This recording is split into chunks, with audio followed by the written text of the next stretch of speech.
Lakeshore, and welcome to a weekend review where we take a look at some stories you might have missed this week.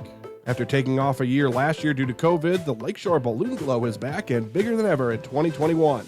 This year's iteration will take place on Friday, August 20th from 5 until 10 p.m. in a couple of different locations throughout downtown Manitowoc.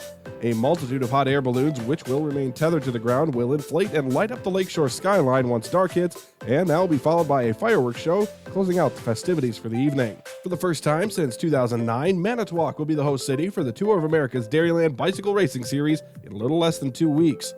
Bike enthusiast and store owner John Bruner is a race site coordinator for the Maritime Bay Classic to benefit Ascend Services.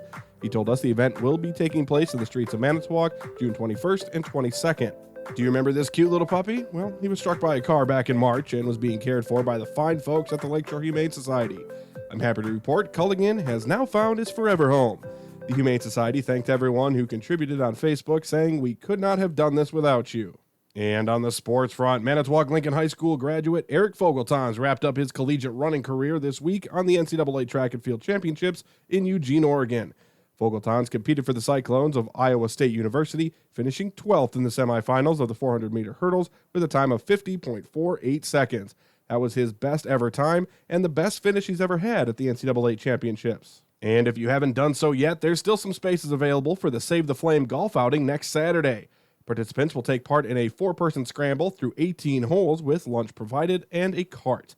The entry fee is $65 a person. I will personally be there, so if you see me, come up and say hi while we support this great cause. You can always find more local news online at seehafernews.com. Have yourselves a fantastic weekend, and we'll see you next week.